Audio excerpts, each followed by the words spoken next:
This week on Fundamental Shift, we're featuring a Dharma talk from the Quieted Mind.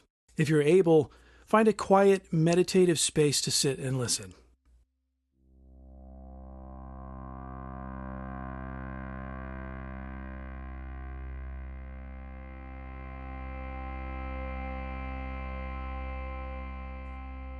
It's a new year, and the world is much the same and yet very different than it was this time last year. A summary of what has happened over the past 12 months seems unnecessary at this point. We all know what we've been through, what we're still going through, and we know that we still have a long way to go to return to what we might call normal, let alone perfect. The world has changed, and it continues to change. Heraclitus is quoted as saying that no man ever steps in the same river twice, for it's not the same river, and he's not the same man. In this human existence, our mind wants to trick us into believing in permanence. We look for something, anything solid and unchanging that we can lean onto or grasp to feel secure. The truth is this: the only guarantees we have are that things have changed, things are changing, and things will change.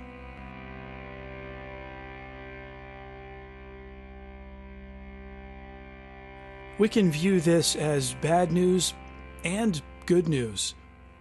Bad and good, of course, are concepts that we devise relative to our own desires or expectations of what should be.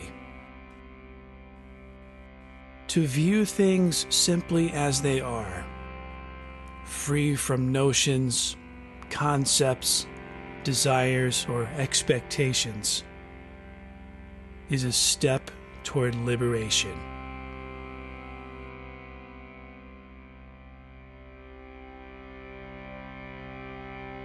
To view things as they are is to know that the nature of all things is to change, to manifest when conditions are sufficient, and to withdraw when conditions are not sufficient.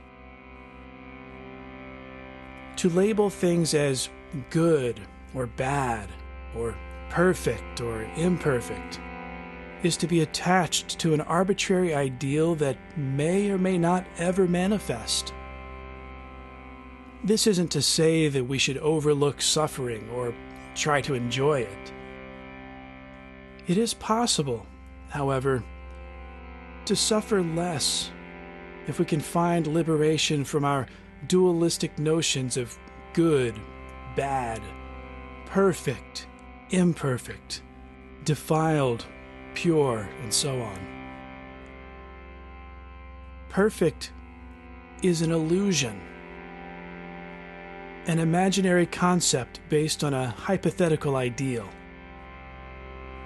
If we can retrain our thought patterns and habit energy in a way that frees us from these hypothetical ideals based on imagined realities, we will suffer less.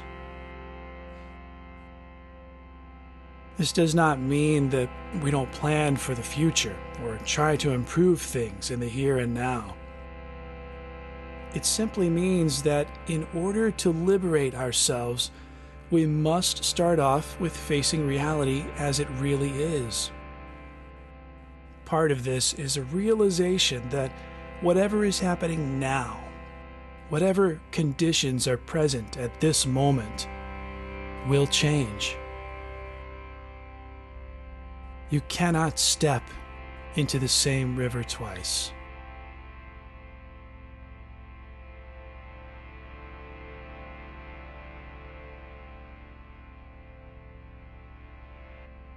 The things that we have been through, the changes we endure, the losses we grieve, they're all passing over us like clouds in the sky. Everything is fleeting. Just as I manifested when conditions were sufficient and will withdraw when conditions are not, so will we all.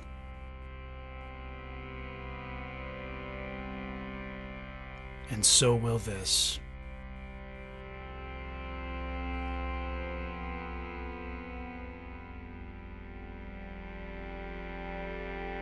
So be here. Be now. And know that this, too, is already changing.